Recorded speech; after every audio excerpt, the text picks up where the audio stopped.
Welcome back, super friends. Today we are going to be subtracting fractions with unlike denominators. What we'll need is our math notebook or folder, pencil to write with, and don't forget that super brain of yours. Stay tuned for the video. All right, super friends, we are going to be subtracting fractions with unlike denominators. So it's very similar to what we've been doing for the adding fractions with unlike denominators, but this time we're just going to be subtracting. So the steps that I taught you before were to find our common denominators, make equivalent fractions, and then add. But in this case, we're going to be subtracting. So let me go ahead and get my step one, which is common denominators. I have 5 and 3, right? So let's put my 3 first, my 5 next, my 3's are here. 15, 18, 21, 24, 27, 30, 33, 36, 39. I only went to that far because I could fit it. Let's do my 5s now. 5, 10, 15, 20, 25, 30, 35, 40, 45, 50, 55, 60. And I can stop there because our 3's don't go that high to 60, so I will be able to find my answer very quickly. So looking for my answer now, I'm going to do the first common denominator that I see. So that means the first multiple that I see the same. So looking at my 5's, I don't see 5 in the 3's. I don't see 10 in the 3's, but I do see 15. So that's the one that I want here. So now I'm going to make equivalent fractions. So now EQF means equivalent fractions. So what I do is I rewrite my original fractions. So the 4/5 minus 1/3. I write them like this, and then I want to make them equivalent. So let me move these over. So I'm going to make them equivalent so that they can be changed into having the same denominator. So let's move it over a little bit. Here we go. So now we are making a new fraction over here, a new fraction over there. And remember that common denominator that I circled, that's going to be our new denominator. So that 15 is going to be a denominator over here. 15 is going to be a denominator over here. Now let's see, what do I have to multiply my 5 by in order to equal 15? What multiple is that? 1, 2, 3. We multiply by 3. Now whatever I do to the bottom, you do to the top, Miss Choice. So now I'm doing 4 times 3. What is 4 times 3 equals? That is 12. So now my new fraction is 12 over 15. Let's go over to the 1/3. So we did 3 times what equals 15? Okay, we know that. 3 times 5 equals 15. Whatever I do to the bottom, I do to the top. So 1 times 5 equals 5. So now my new fraction over here is 5 over 15. So I take these and I subtract new fractions. So sub new fractions. Okay. So 12 over 15 minus 5 over 15. What does that give me? Of course, my 15 stays the same. 12 minus 5 equals 7. So my answer is 7 over 15. And it's really that simple. We did our common denominators first. We made equivalent fractions second. And last, we subtracted the new fractions that we made from our equivalent fractions. And we got our answer. So the difference is 7/15. There we go. Let's go to the second example. All right, the second example says, which 2 fractions make the subtraction sentence true? All right, so I have a blank fraction minus 1/3 equals a blank fraction. So this one's going to be a little fun. We're going to have to do a lot of picking and choosing. going on here. So let's look at the options that we have, because they're telling me to choose 2 of these options. So let's look at the options that we have and see what we can work with. So looking at our options, we have 4/5, 7/15, 5/9, 2/3, and 6/12. So we have all of these, and then we have the only one thing that we're working with is 1/3. So it looks like all that we're doing here, we're probably going to be changing that 1/3 into something. That's probably going to turn into another equivalent fraction so we can get our answer. So I think we should start trying things out to see what we can eliminate. So if I start with 4/5, right? Let me see if I can plug in my 4/5. If I plug in 4/5, the common denominator would be 15 for the 3 and the 5, right? So that 4/5 will turn into what?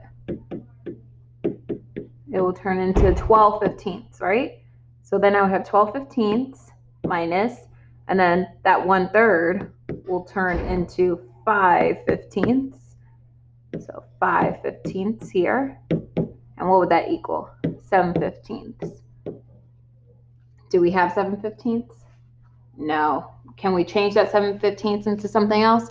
No. So that A won't work there. The A might work in our answer. Our answer might be a 12/15.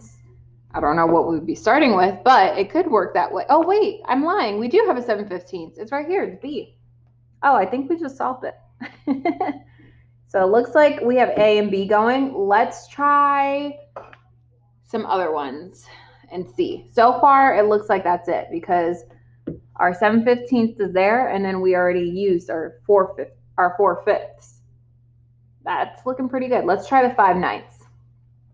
So if I did 5/9, the 5/9 would have to go first, because if I'm subtracting, 5/9, what else would it be? 5/9 goes here, 1/3 goes here. I would multiply by 3, and that will turn into 3/9, right? So 3/9. So what's 5/9 minus 3/9? That's 2/9. Do we have a 2/9? No, we don't. So that won't work. Maybe no, because if we did 2/3 minus 1/3, we wouldn't have to change anything. It would just end up being 1/3. And we don't have that here. No. Okay, let's try 6/12. 6/12 would stay the same. 1/3, that will turn into what? We would have to multiply it by 4, right? So it'd be 4/12. Okay, what does that equal? That equals 2/12. How many times does 2 go into 12? 6 times, so it'd be 1/6. Yeah, I don't have that answer. I don't have 2/12, nor do I have 1/6. So it looks like our only options is A and B. Now the other ones, we will get more comfortable with simplifying, which is what I did. I'll probably try to carve up some time to just do simplifying in general with us. And that's just basically making equivalent fractions, but making them smaller instead of bigger. So when we make equivalent fractions, we usually make them bigger. But if we simplify fractions, that means we're turning it smaller to a smaller fraction. All right, so our answers were A and B. So it was the 4/5 first, and we ended with 7/15. Let's go to our last example. All right, this one's another fun one to do that requires us to play a little. So it says, find 2 fractions with a difference of 1/3. So our answer is going to equal 1/3, but neither denominator is equal to 3. So that's saying that the fractions that we're subtracting, they don't have a denominator of 3. That means that our 1/3 must have been simplified. That's what that means, because the 1/3 is small. Choose a number for each box. Each number can only be used once. So I see the numbers that they gave us are 5, 6, 1, and 2. And I'm seeing that we have to put them in the boxes A, B, C, and D. So we're going to see exactly where to put each number. And we want it so that it can equal 1/3, right? So let's see what we can do. Of course, pause the video so you can write down the question, but we're going to get started. All right, so my 5, 6, 1, 2. To make my life simple, I'm literally just going to try to plug in the numbers as I see them. So if I see 5 first, I'm going to put 5 for A. If I see 6 second, I'm going to put 6 for B. I see that there's only 4 numbers, thankfully, and I know none of these denominators can be 1. It could be 5, and it could be 2, or it could be 6, but it won't be 1. So that helps me decide a little bit more of what I need. And remember, we're subtracting, so the bigger number has to be first, then the smaller number has to be second. So A needs to be bigger than C so that I can go ahead and subtract the right way. Okay, so for us just for playing purposes, we're going to say that A equals 5 for right now because we're playing around. B equals 6, of course, because we're playing. Minus C is going to equal, C is going to equal 1 because that comes next. And then D is going to equal our last number that we haven't used, equals 2. And remember, it all needs to equal 1/3. So let's see. So the 5, 6, do we have to change anything about that? No, because I know that 3 can be a 6. So I know I don't have to change anything about that. But the half, that I need to change. That half needs to have a 6 as the denominator, right? Because we're not changing the 6 that started with it. So 2 times what gives me 6? Obviously, 2 times 3. Whatever I do to the bottom, I do to the top. So now I have 3 over 6, and then I have 5 over 6 still. What does that equal? That equals 2 over 6. Now, our answer doesn't have, that 1/3 doesn't have a 6 there, right? But how can it have a 6? You just multiply the denominator by 2 because that equals 6, and whatever you do to the bottom, you do to the top. Okay. What does that give me? That gives me 2 over 6. Is that the same as this? Yes, it is. So far, we already did it. We got our answer. Let's say, what if we did 1/6 over 5 halves?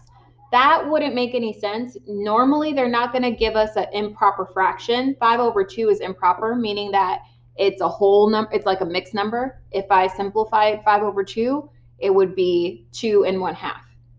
So that wouldn't work for us. And the 5 could be the denominator. Let's say if we did 2/6 minus 1/5.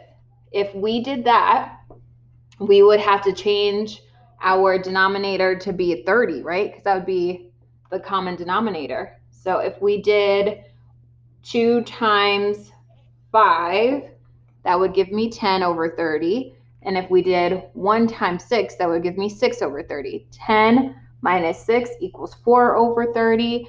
Could we simplify 4? We could break it in half. What's half of 4? That's 2. What's half of 30? That's 15. That wouldn't give us our 1/3. No, because we couldn't even multiply 3 times anything that would also give us 2 at the same time up top. So the only way that it worked was the way that we did it, which was having our 5/6 minus 1/2. And that gave us 1/3 after we made it equivalent to 2/6. All right. Use these to help you solve your problems. Of course, if you have any questions, you know where to find me.